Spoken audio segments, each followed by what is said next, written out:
Hello बच्चों, let's see the question. Write the law of reflection of a light beam from a mirror in vector form using the direction unit vectors E and E dash of incident and reflected beam. The unit vector n caret of the outside normal to the mirror surface. बच्चों question में हमें क्या बताया गया है, बच्चों हमें क्या एक्सप्लेन करना है? तो right the law of reflection, हमें लॉ ऑफ रिफ्लेक्शन को यहाँ पर डिस्क्राइब करना है बच्चों, but in the vector form. Clear बच्चों?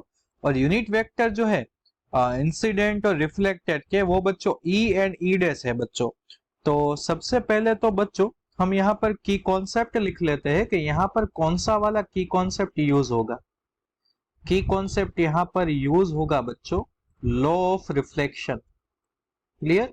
और वी कैन से दैट यहाँ पर जो कंसेप्ट यूज होगा बच्चों वो होगा बच्चों रिफ्लेक्शन। ओके, अब बच्चों एक काम करते हैं, हम यहाँ पर फिगर ड्रॉ आउट करते हैं बच्चों कि इसमें किस तरह की फिगर आ सकती है बच्चों।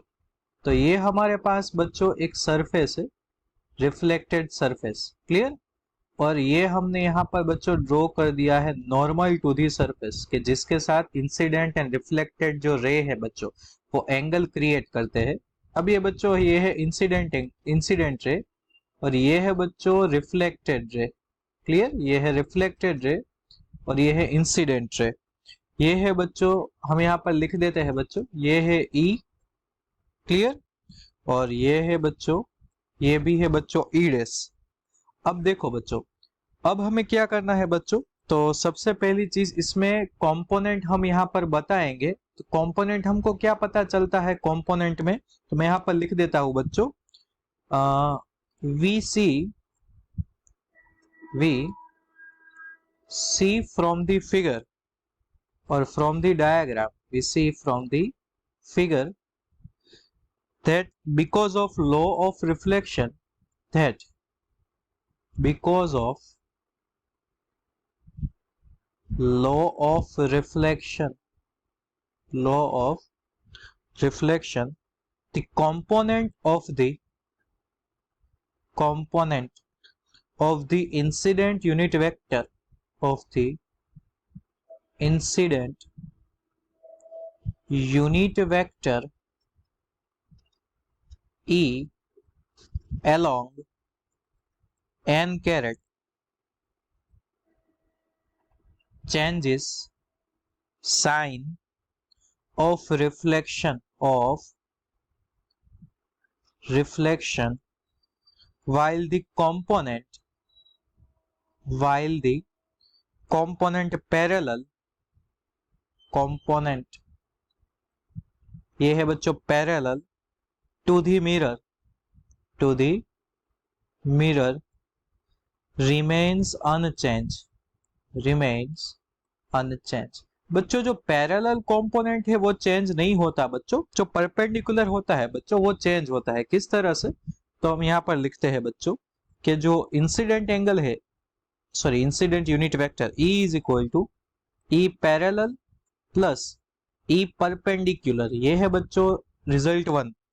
अब बच्चों यहाँ पर मैं लिख देता हूं कि जो पैरेलल और परपेंडिकुलर है इन दोनों में हम कैसे इसको लिख सकते हैं। तो जो बच्चों परपेंडिकुलर है उसे इस तरह से लिखा जाता है N E caret N caret, और जो बच्चों यहाँ पर पैरेलल कंपोनेंट होता है बच्चों ये होता है E माइनस एन कैरेट ई caret into n carat.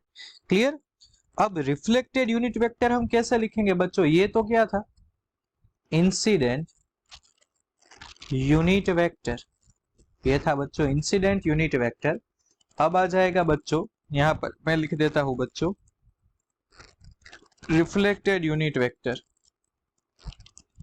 Reflected unit vector.